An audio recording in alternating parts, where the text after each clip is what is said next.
podcast Memória do Futuro é uma viagem pela história do desporto de Guimarães. Uma viagem feita de memórias, locais, histórias e protagonistas. O meu nome é Andreia Barradas e hoje converso com Aníbal Rocha e Marco Queiroga. Marco Queiroga, Aníbal Rocha, muito obrigada pela vossa presença no Memória do Futuro. Estar sentada convosco, como ainda agora falávamos antes das câmaras se ligarem, é exatamente falar sobre voleibol e sobre um momento muito importante para o Vitória Sport Clube e para Guimarães, quando vê a equipa masculina a alcançar o primeiro título nacional e, como dizia o Aníbal, alcançado numa modalidade de... Vamos chamar de pavilhão. Vamos chamar de pavilhão mesmo. Mas antes mesmo de falarmos desse momento tão importante e até entendermos um pouco quem são estas duas pessoas, não é, que estão aqui sentadas comigo e quais as circunstâncias que as ligam a esse momento, eu tenho uma curiosidade muito grande, porque para o contexto deste programa eu acho que importa. Para alguém que veio de fora do Brasil, como o Marco, vem para Portugal para estudar, para fazer o mestrado, começa por treinar a primeira equipa que treina em Portugal é o Leixões, mas a verdade é que vem para Guimarães. Exato. Antes mesmo de explicar como é que chega a Guimarães, eu gostava de perceber pelos seus olhos, quem já vinha ainda por cima com uma experiência de dimensão internacional, como é que olhou para o Vitória Sport Clube e para a cidade no que diz respeito a desporto ou até mesmo para a modalidade com a qual está mais envolvido, que é o voleibol? Primeiro eu vou falar o seguinte, realmente o pontapé inicial foram os meus estudos. Okay. E eu abracei a oportunidade de vir estudar aqui e nesse momento que a gente veio estudar aqui, não só eu como minha esposa, a gente casou e veio para Portugal. Esse primeiro momento, obviamente que eu precisava de trabalhar e aqui a universidade me permitia tanto estudar e trabalhar, coisa diferente que no Brasil muitas vezes não se consegue estudar e trabalhar, ou você só estuda ou você só trabalha. Pois não é este estatuto. Não, é muito difícil, então você tem que ser dedicação exclusiva. Então foi aí uma decisão. Então logo eu casei, eu falei com minha mulher, vamos lá passar a lua de mel lá e viemos fazer aqui a lua de mel e ao mesmo tempo estudar. E aí, a partir do momento que eu precisava trabalhar, eu entrei em contato com a Confederação Brasileira pedindo um apoio nesse sentido. Né? Aí fui para o Leixões e foi interessante nesse processo que fui muito bem recebido pelo Leixões. E meu primeiro jogo, quando eu vim a Guimarães, e quando você vê na história, vai conhecer a parte técnica da competição, você sabia quem eram as equipes principais. E o Vitória estava entre as equipes principais nesse momento. Já tinha esse estatuto, digamos assim. Já estava no estatuto já... ali de quarta colocada da competição. E eu não conhecia Guimarães, nem conhecia também o Vitória Sport Clube. Então, que time que se lhe diga. Funde-se, não é, com Guimarães. Então, nesse momento, quando a gente veio para o primeiro jogo aqui, foi o que mexeu comigo. Tudo, a entrada na cidade, ela mexeu comigo. É difícil falar essas coisas, mas eu senti algo diferente quando a gente passou no Toró. Eu falei, opa, está acontecendo? Eu tenho um jogo hoje, alguma coisa diferente. Sabe quando você sente uma atmosfera diferente? Foi exatamente isso que eu senti. Fomos para o jogo, fizemos um bom jogo e fizemos uma boa temporada. E eu ficava, nesse período, 8 meses aqui, que era durante a competição, os estudos, e me permitia voltar ao Brasil 4 meses para trabalhar junto à seleção brasileira. Então eu ficava na seleção brasileira 4 meses e 8 meses aqui. Perfeito. Que era o que dava para conciliar, e além de conciliar os meus estudos, que eram aqui. E a FEQEDEF é uma universidade muito reconhecida internacionalmente e estava tudo de acordo. Eu estava na minha casa e me telefonaram dizendo que se eu queria vir para Guimarães. Aí eu comecei a ligar os fatos, assim, ou seja, a primeira impressão foi aquele sentimento que eu tive e aquilo me fez, eu falei, opa, será que era um sinal, alguma coisa? E eu acho que foi um sinal, alguma coisa. E eu tive a sorte de ser convidado a vir trabalhar aqui e era uma equipe que estava num patamar elevado em termos de investimento, em termos de técnicos, em termos de tudo, para alcançar um resultado expressivo dentro da competição nacional. Quem é que lhe fez essa chamada? Já foi o Aníbal? Não. Acho que sim, nessa altura foi nós comentamos, nós tínhamos um grupo alargado de pessoas, ainda hoje, a nível diretivo, mas sim, comentámos esta possibilidade de o Marco vir nessa época para Guimarães. Nós estávamos a sair de um período... Desculpem, estávamos a sair de um período bom, tínhamos chegado à primeira divisão há 2 anos, há 2 épocas apenas. Convém realçar que Este projeto dentro do Vitória começou em 1998, foi quando nós acabámos por um grupo de jovens, na altura, que estavam ligados à modalidade noutros clubes, nomeadamente começámos pelo Círculo de Arte e Recreio, depois passámos pelo Clube da Escola Francisco Landa e entretanto, em 1998, o Vitória tinha um pavilhão acabado de fazer, novo, não tinha ainda nenhuma modalidade de pavilhão. O Vitória, no 98, tinha apenas judo, karaté e ténis de mesa. Sob direção de Pimenta Machado, desculpe interromper, estamos a falar de um tempo de presidência de Pimenta Machado. Posso falar disso. Lembro perfeitamente que da reunião que tivemos na altura com o Pimenta Machado... Para propor, vamos lá voltar ao voleibol, não é? Que tinha terminado... Que tinha terminado ainda também com ele. Teve uma primeira incursão nos anos 70, 80, final de 70, início dos anos 80, com uma equipa feminina na altura. Grande sucesso. Sim, grande sucesso, embora com alguns sucessos também a nível formativo, com alguns títulos nacionais a nível de formação e com algumas participações a nível de competições europeias também. E, portanto, em 98 nós acabámos por, esse grupo de jovens, apresentar um projeto ao Pimenta Machado, na altura presidente, e dissemos que tínhamos a intenção de reativar a secção dentro do Vitória. Ele acarinhou a ideia. Houve ali algumas peripécias, entretanto. Depois, eu tenho curiosidade de perceber como é que financeiramente até sobreviveu essa ideia, e já voltamos atrás em perceber como é que o projeto nasce, mas porque eu lembro-me de entrevistar aqui Pimenta Machado e ele assumir que a prioridade da sua presidência era o futebol e que as modalidades vinham por arrasto. E estou a citar, não são palavras minhas, mas que estava aberto a que elas acontecessem, que era importante para o clube e para a cidade. Como é que financeiramente foi possível introduzir este projeto, não é? Sim, foi esse o discurso na altura que nós recebemos nessa reunião.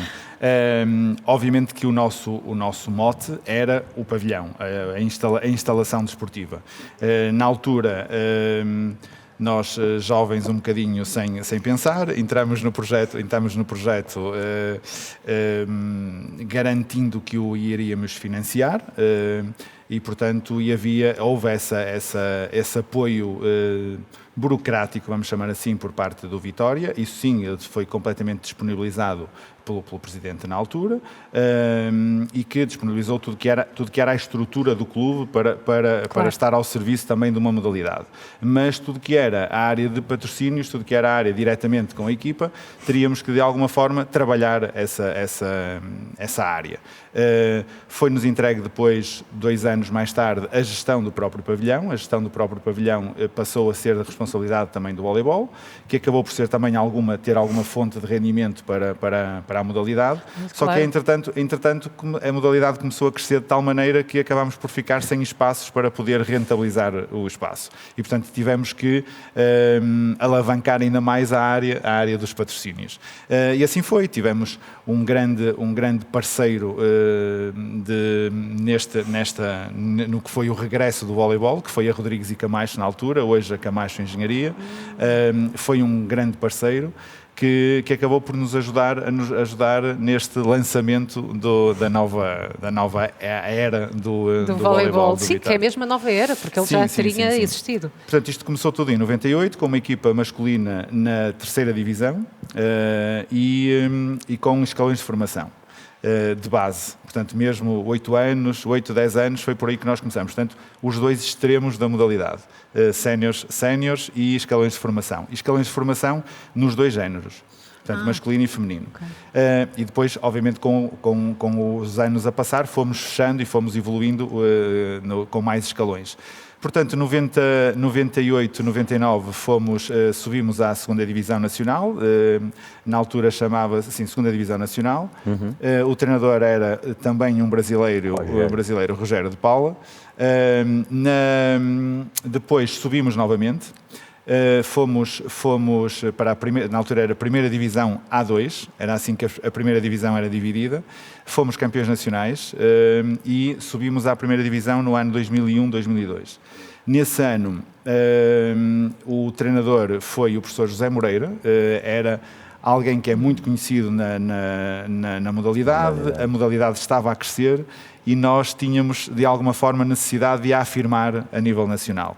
Nada melhor do que chamar um treinador que tinha um histórico imenso na modalidade, reconhecido, um verdadeiro, posso dizer assim, um verdadeiro senhor dentro da modalidade.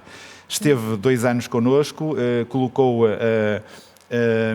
sobretudo a equipa principal com níveis competitivos extraordinários, ao ponto de o que o Marco estava a dizer, sim, quando veio cá, realmente chamar-lhe a atenção o nível competitivo da equipa. Já estava bem classificado.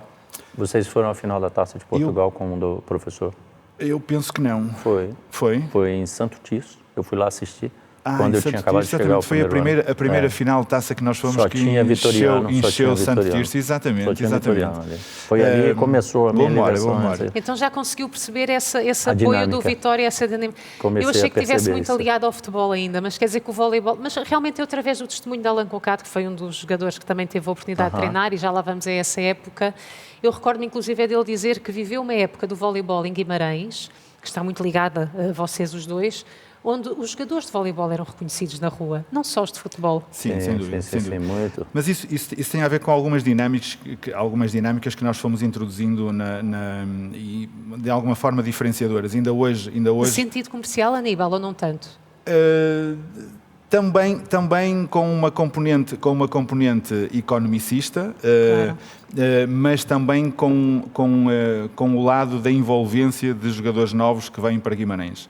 Nós, por exemplo, temos um conjunto imenso de restaurantes na cidade, que são nossos parceiros, em que, quando o jogador chega, é colocado nesses restaurantes, são conhecidos, vão criando dinâmicas, vão criando contactos com a população também, e isto acaba por, indiretamente, criar laços.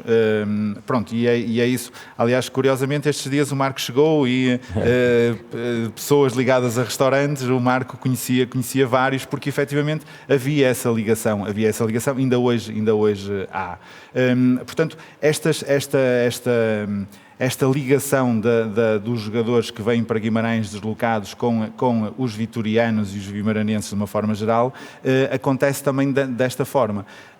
Do nosso lado há esta ligação do lado de integração e do lado também económico, obviamente não escondo, porque acaba por ser muito importante e representa um patrocínio muito grande. Sim, claro que sim.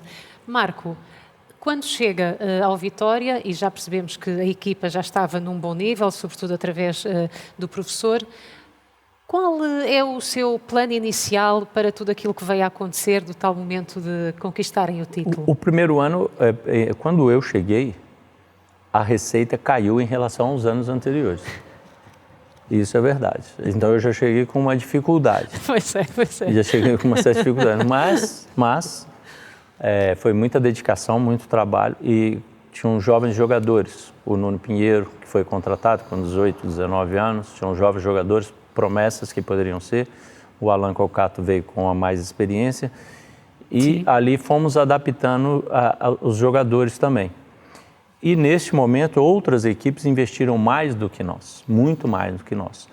E nós conseguimos chegar à final da Taça de Portugal também, com o trabalho de todos, o envolvimento deles e essas coisas todas. E cada momento desse, ele foi dinamizando a equipe dentro da cidade, que dentro desse processo que vocês estão dizendo.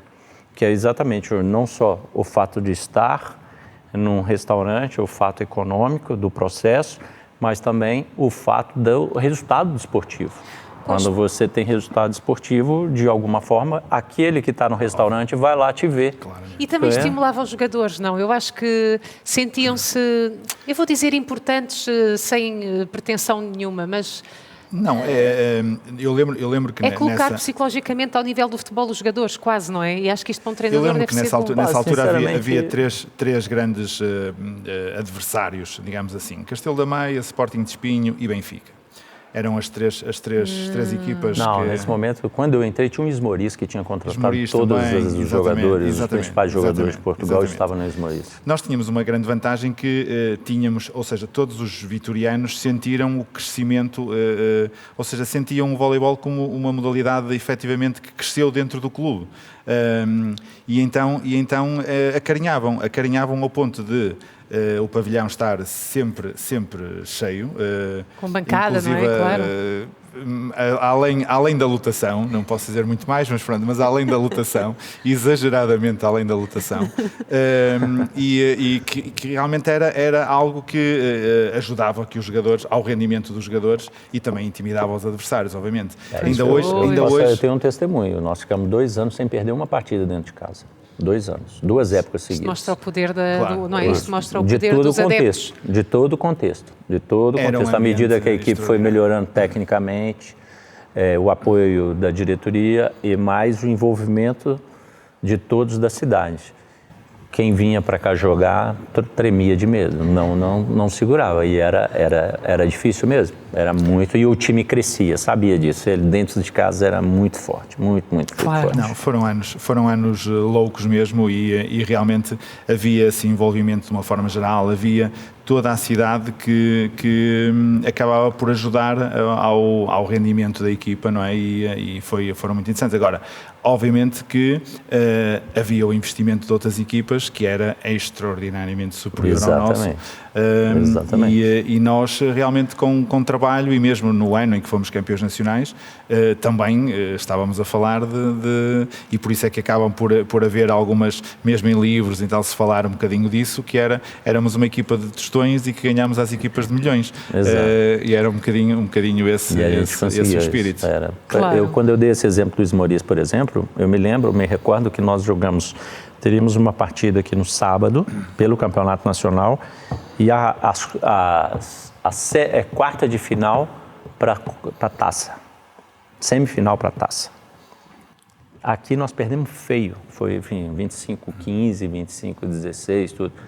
E ninguém esperava que nós fôssemos ganhar. Fomos lá no Luiz Moriz, eliminamos eles. Lembra que nós fomos depois para o Porto, ficamos aí. Foi uma coisa, aquilo deu talvez um impulso a mais para aquela garotada ali. No Brasil, o voleibol é uma modalidade com grande destaque. Sabemos disso, ponto final, não é? Alguns dos melhores jogadores e técnicos vêm de lá, e não por acaso o Marco depois tem um histórico, continua, por exemplo, inclusive ligado à Coreia, não é? Do Sul, portanto, Egito, enfim, tem toda uma dimensão internacional o seu currículo, que é de destacar também nesta conversa. Mas porquê é que eu estou a falar disto? Se no Brasil teve esse aprendizado técnico, quer dizer que o que o surpreendeu em Guimarães tem justamente a ver com o apoio do público? Não via tanto isso no seu país e por outros clubes por onde passou? Não, no Brasil também há muito apoio técnico. O Brasil foi revolucionado a partir de 1977. Em 1984 foi vice-campeão olímpico, o Brasil, e dali foi o boom do voleibol brasileiro e pronto, e continua hoje. Tirando o futebol, que é o primeiro, por exemplo, entre as mulheres e entre os jovens, o voleibol é a preferência nacional. Entende? Então, hoje, o voleibol, agora começa a temporada, todos os dias você tem jogo na televisão. Todos os dias jogo na televisão.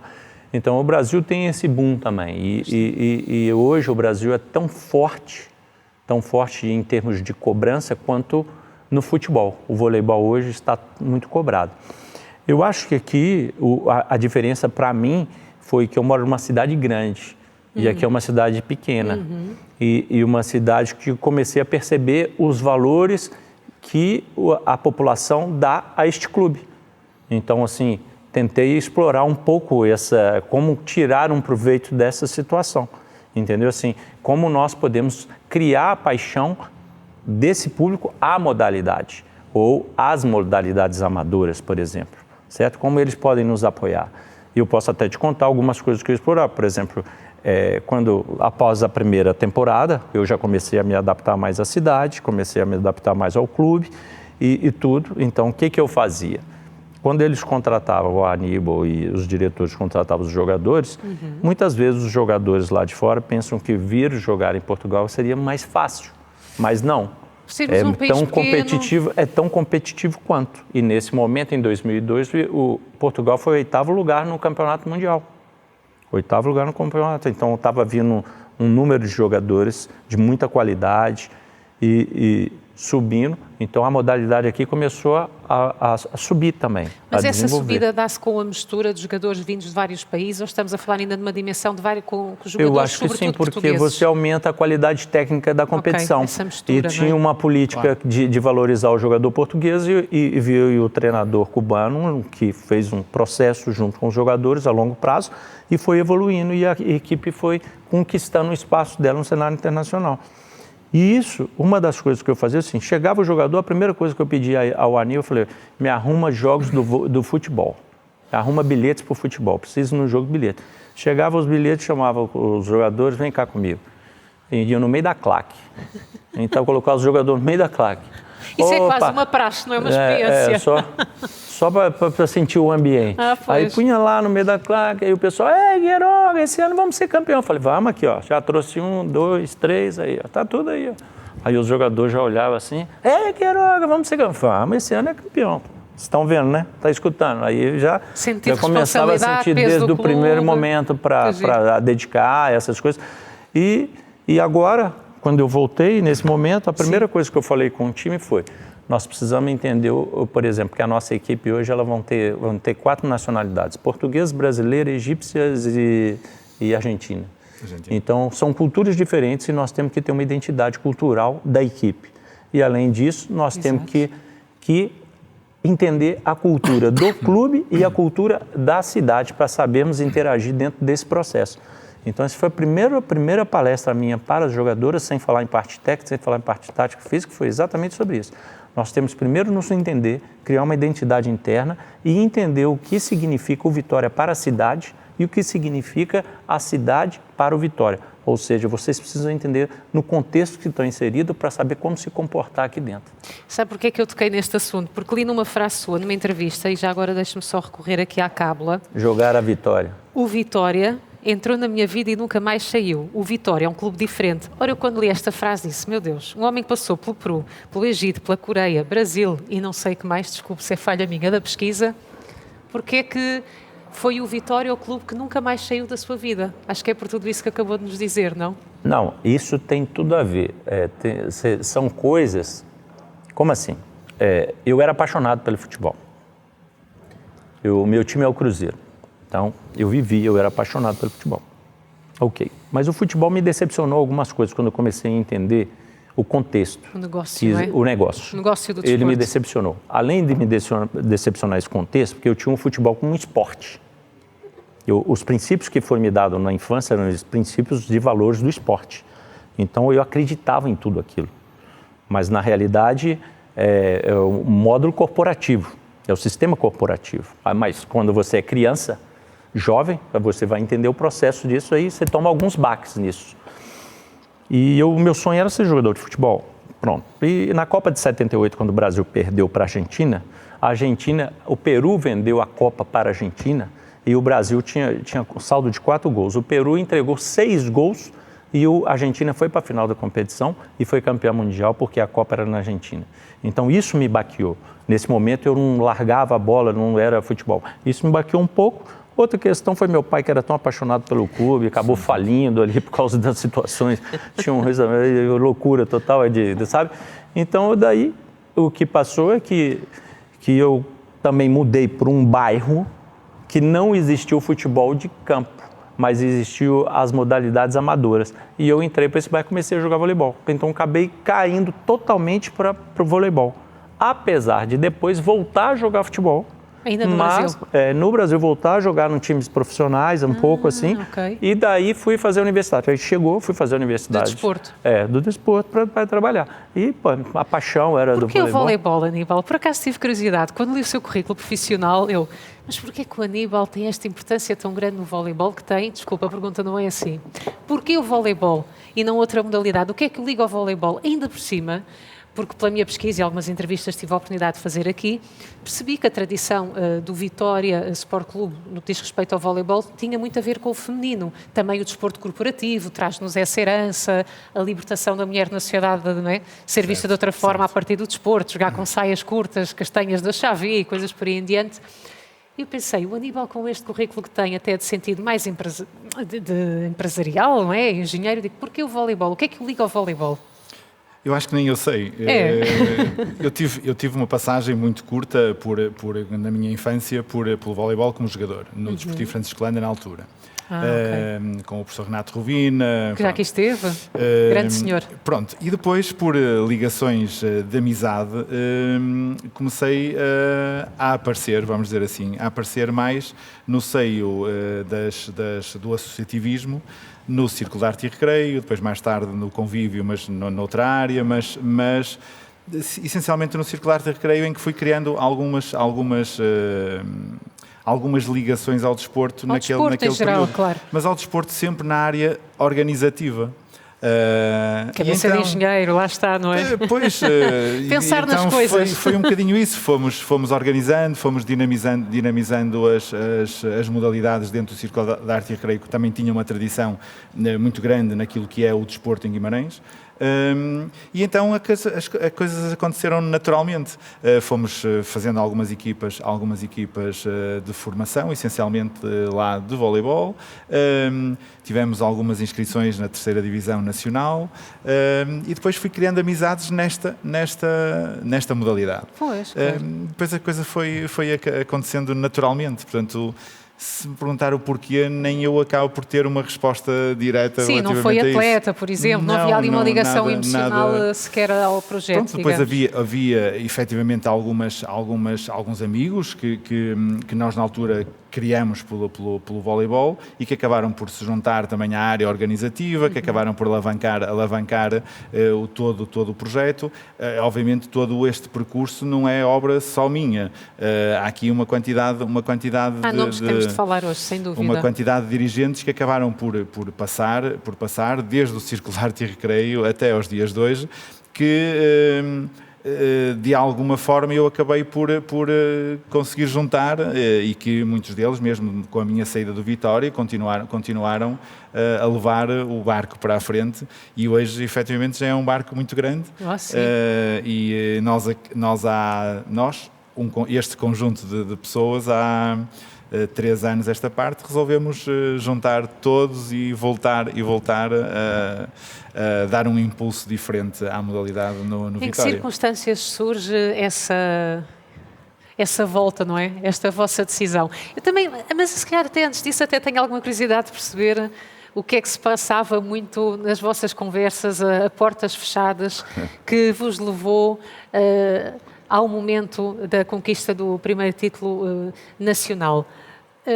Qual era o tema predominante? O que é que vocês acreditam que tornou possível? Eu já sei que havia uns adeptos que apoiavam com muita veemência. Sei que o Marco tinha uma grande experiência técnica e que se surpreendeu com a cidade e provavelmente deu-lhe uma motivação até emocional. Mas qual o tema predominante naquelas conversas a portas fechadas que ninguém sabe, que acham que vos ajudou a chegar a esse momento? Eu para responder a isso tenho que realçar um momento. E para mim, o momento que não me sai nunca da memória é o momento que nós vencemos o campeonato em Espinho, portanto vencemos o campeonato fora, ao fim de 5 jogos, foi no 5º jogo. E o percurso de Espinho até Guimarães foi sempre rodeado na autoestrada de carros com bandeiras de fora do Vitória.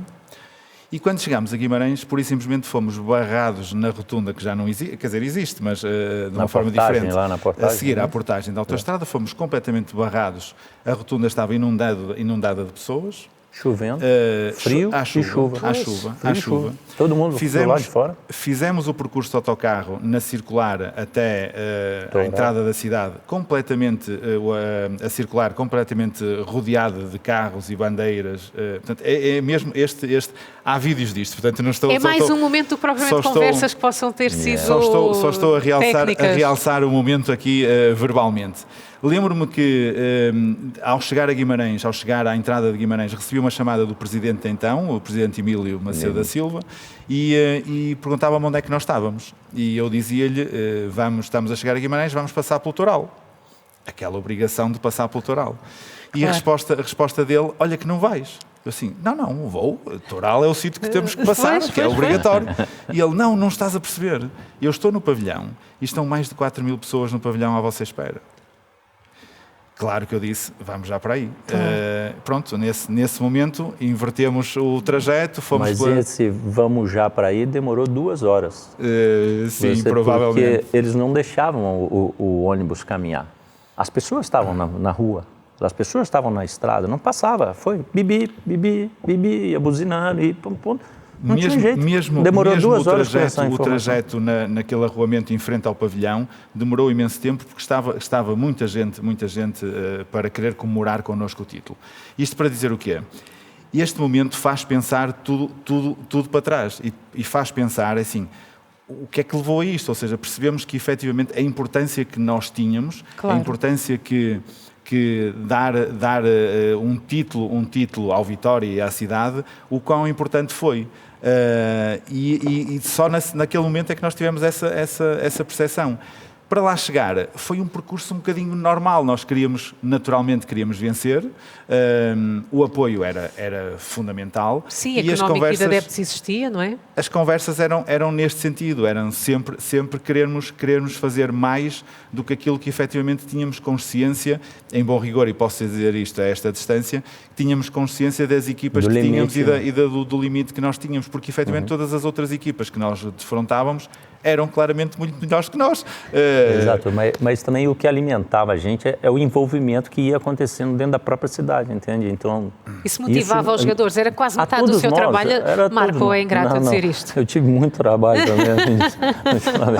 Nós tínhamos um grande... Era uma coisa mas era uma coisa natural, entendeu? Era uma coisa... Isso impulsionava de alguma forma. Você às vezes nem pensava, não estava ligado, igual você fala. Só depois que passam as coisas que você vê o impacto que isso criou.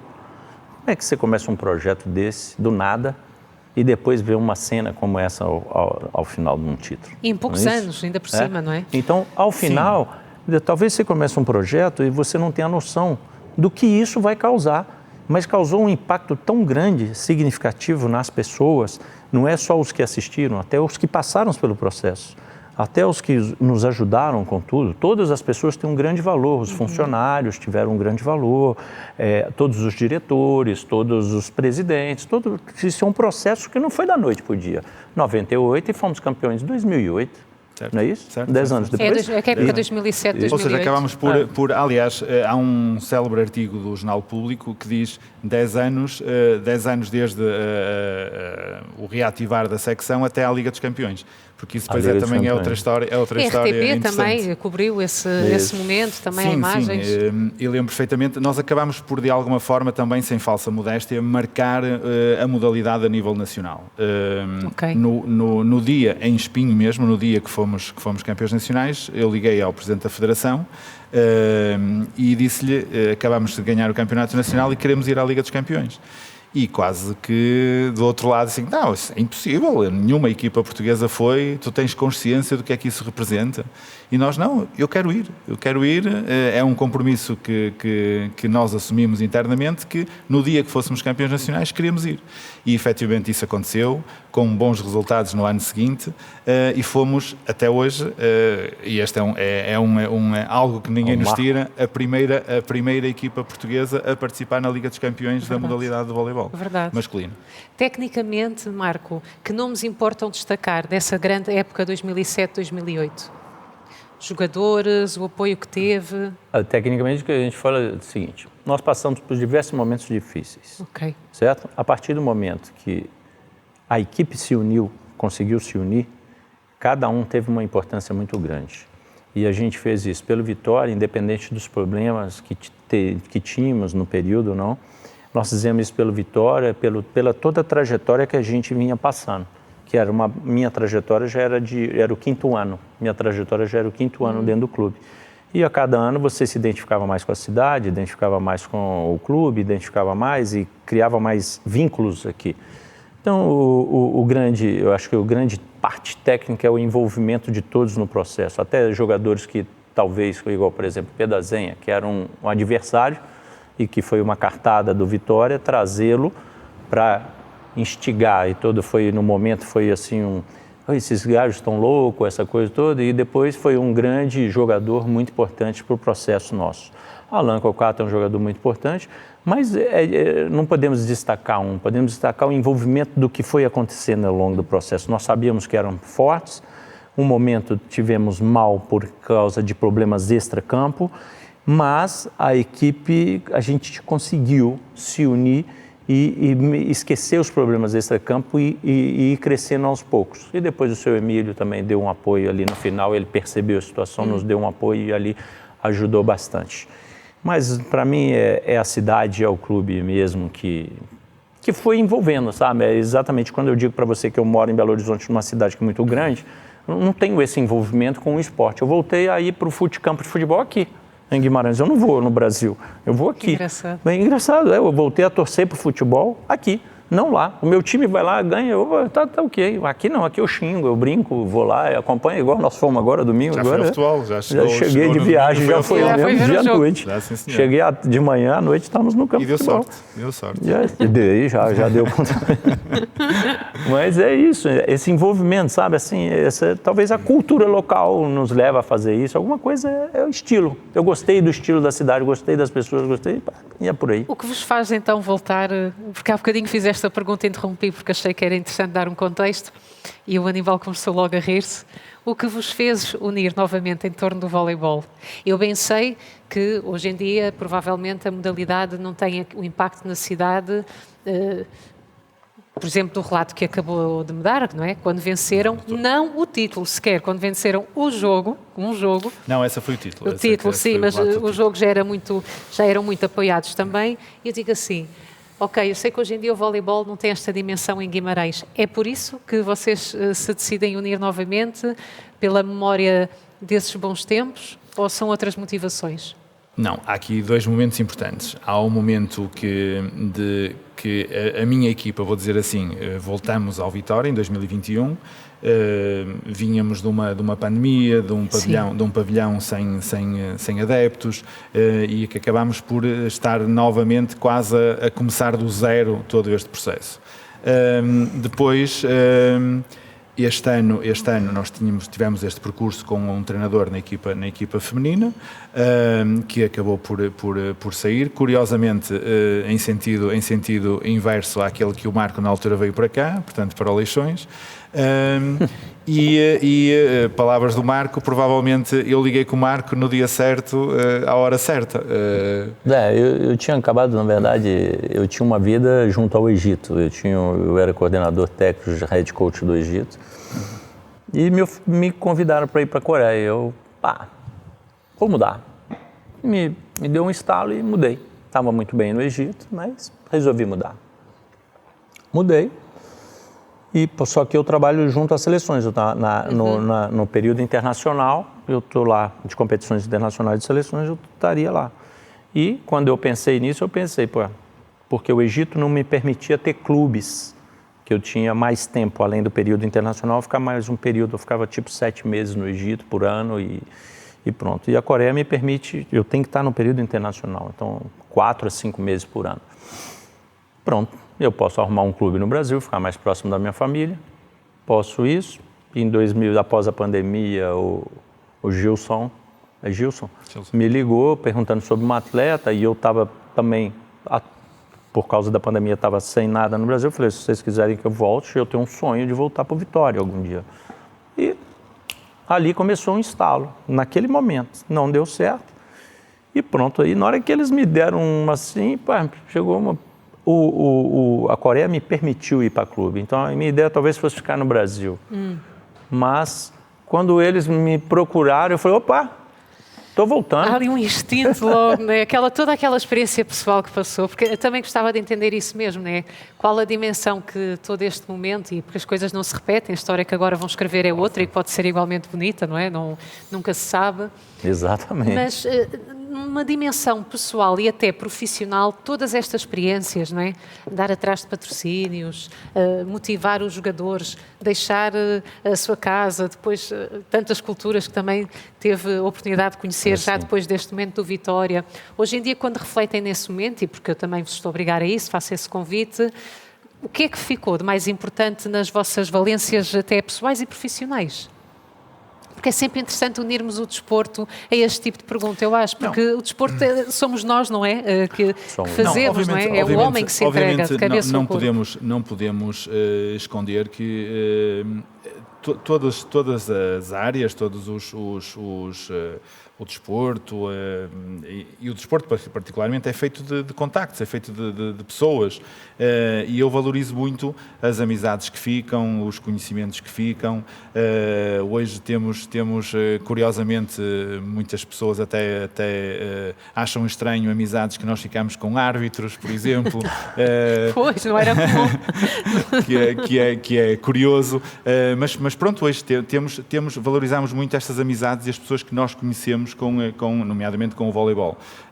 Portanto, eu realçava muito isso. Obviamente, depois, a experiência competitiva, a experiência do desporto, a experiência de lidar sempre com pessoas diferentes, atletas diferentes, nacionalidades diferentes. Isto dá-nos aqui uma experiência extraordinária. Claro. Hoje, em duas áreas maiores, porque não temos só, na altura tínhamos só a equipa masculina no primeiro escalão, hoje temos os dois géneros, portanto torna isto ainda muito maior numa dimensão completamente diferente. O Marco muda de género, salvo seja, muda de género como treinador. Como treinador. Porque também já traz essa experiência feminina através das seleções, não é? Muito, a minha carreira começou mais no feminino, depois... Não, um treinador é um treinador, independentemente do género. O Marco no Egito estava no feminino e agora na Coreia está no masculino. Portanto, está no masculino na Coreia, ok, desculpe. Portanto, estamos aqui, um treinador é um treinador, claro. Não, independentemente há particularidades, mas é mais na gestão de grupo, vamos dizer assim, não é? Não, até na técnica, na tática, mas tem treinador que prefere só o masculino, tem treinador que prefere só o feminino.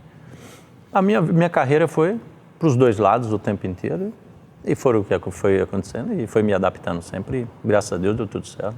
Claro. Tudo. Eu, antes de terminar a nossa conversa, ainda gostava de fazer uma última pergunta.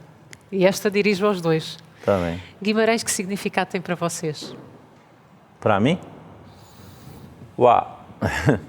Eu te falo assim, na verdade você me fez uma pergunta, eu não tive a oportunidade de ir na Liga dos Campeões.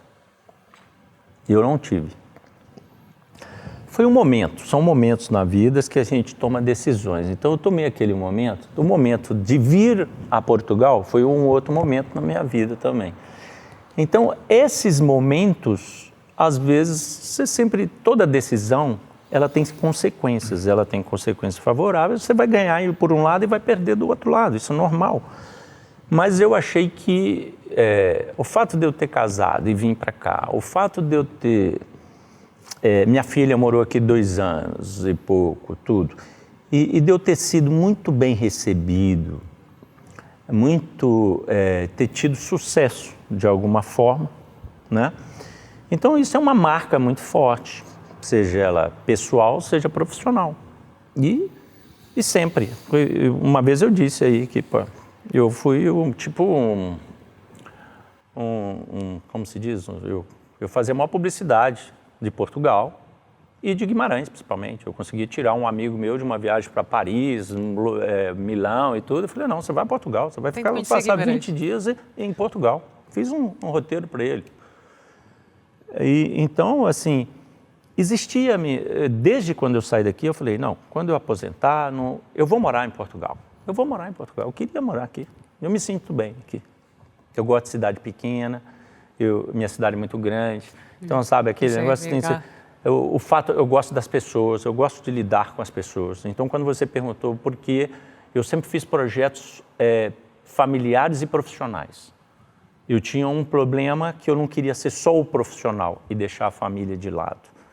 Então, a partir do momento que aqui... É importante esse apoio também para o resto, claro. A partir do momento que aqui deu certo, todos os meus projetos eu fui morar no Peru. Eu levei minha família junto. Eu só não levei minha família nesses projetos quando eu fui para o mundo árabe. Quando eu fui para o mundo árabe, porque a diferença de cultura é muito grande. E meus filhos começaram a crescer, seria difícil adaptar.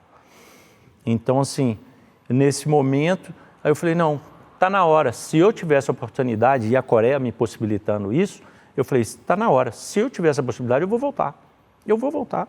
Porque eu estou preparando da mesma forma que eu pensei antes, porque Foi um momento assim, acabou o campeonato, é muita coisa, eu tinha que ir embora para o Brasil, meu filho tinha nascido, eu não vi meu filho nascer, meu filho tinha 2 meses, então eu tinha que ir para o Brasil, aquele negócio muito louco, emocionalmente envolvido, Liga dos Campeões, isso, pá, renova contrato, não renova contrato, eu falei, nossa, estava muito louco. Aí fiz uma caminhada para Fátima, você fica mais louco ainda, entendeu? Aquele negócio todo. Aí acabou que eu não fiquei. Aí eu fiquei, alguma coisa ficou plantado, ficou semeado. E nesses projetos pessoais, familiares, eu tenho a sorte de ter amigos no mundo inteiro. Como eu deixei muitos amigos aqui, e como eu deixei amigo no Peru, como eu tenho um amigo na Coreia, na Arábia Saudita, no Bahrein, no Egito. Então, são pessoas que você liga e fala, pô, resolve isso para mim, são pessoas... Então, graças a Deus, o voleibol, o esporte e esse lado familiar, minha família, cresceu junto, deu certo, entendeu? Porque uma coisa você também, no meu caso particular, você escolher uma profissão, é uma profissão de risco a minha profissão, porque o espaço é muito pequeno, o espaço é pequeno e a concorrência é muito grande, ou seja, você não sabe o que vai dar. Eu sempre tive um plano B. A partir do momento que eu tive o plano B, envolveu-se a família junto. Então, assim, para fazer uma conexão integrada. Então, não era... Tal importância terminar o mestrado, esse plano B, não é? Tal importância ter um mestrado. Por isso, o primeiro passo foi o mestrado, porque lá no Brasil eu não queria ser um profissional só do voleibol, porque eu queria ter a universidade que eu dava aula. E daí as coisas foram crescendo, eu tinha acoplado a isso. Eu não ia casar, casei. Então, mais um projeto na minha vida. Então, eu falei, opa, já que eu casei, agora eu quero todo mundo junto. Então, eu fui aliando projetos pessoais, familiares. Então, seja, meus filhos foram morar no Peru. Pá, falam espanhol. Alguma coisa a família ganhou. Não é, eu não falo em financeiro, eu falo em cultura, eu falo em tudo, num contexto como um todo. Claro, então, eu tive assim, meus filhos foram conhecer a Arábia Saudita. Aí eu falei, pô, quando é que você vai preparar, ou vai falar com sua esposa assim, ó, nós vamos fazer uma viagem ano que vem. Aí você vai juntar o seu dinheiro e vai falar, não, vamos para onde? Arábia Saudita. Você não vai para a Arábia Saudita, vai para o mundo inteiro, mas você vai. Então, quer dizer, algumas coisas esses projetos proporcionaram. E eu tenho o meu lado pessoal, que eu sou apaixonado por aquilo, não sei porquê.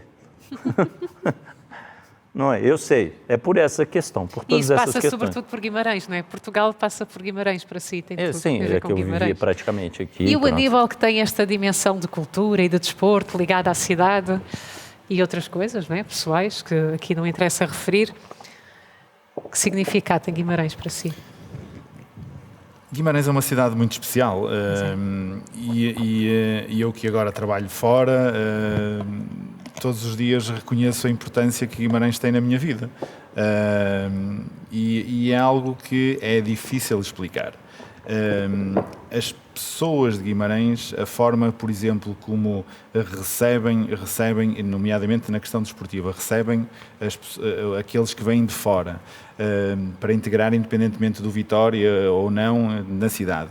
Isso é algo que me toca particularmente.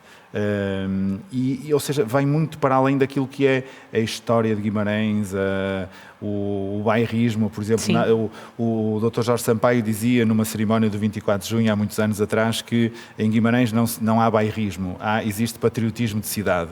Que é algo muito interessante, porque realmente aqui há um sentir a cidade de uma forma diferente, não é bairrismo, é isto, é o sentir a cidade, o sentir as paredes da muralha e o dever de uma para forma com a cidade, diferente. que eu até percebo isso em algumas circunstâncias. E acaba por o desporto e o Vitória ser o mote disto e acaba por justificar este sentimento que os vimaranenses têm perante a cidade e muitas das vezes colocam no Vitória e no desporto este sentimento. E isso é algo que a mim particularmente me toca bastante. Sentir o envolvimento das pessoas, o carinho das pessoas e a forma como olham para o clube e para as modalidades. Depois também, obviamente, não posso deixar de dizer que muitas vezes este caminho não é fácil. Há momentos que apetece provavelmente desistir, há momentos que são mais complicados, mas de alguma forma há sempre alguém uma palavra amiga, um encorajamento, e isto é... Não consigo explicar, é a própria cidade, íntimo, a própria cidade alavanca isto e é um bocadinho este sentimento que a cidade nos transmite e nos faz caminhar. Eu acho que ela nos impulsiona. Quando o Vitória caiu para a segunda divisão no futebol, a cidade era triste. Eu estava aqui. Sim. E, pô, quando o Vitória voltou, tudo ficou alegre, assim. O Vitória é uma chama aqui interna e os vimaranenses, sabe, esse estilo de vida me agradou muito isso, assim. O contato com as pessoas, eu adoro as pessoas, no contato, o viver, a história, a local, vamos fazer o bem para essa comunidade, vamos fazer o bem para isso, entendeu? Ajudar as pessoas, eu acho que isso me tocou muito. Eu acho que há uma coisa que provavelmente, há bocado falávamos do título e da alegria que sentimos nas pessoas. Sim. Exato.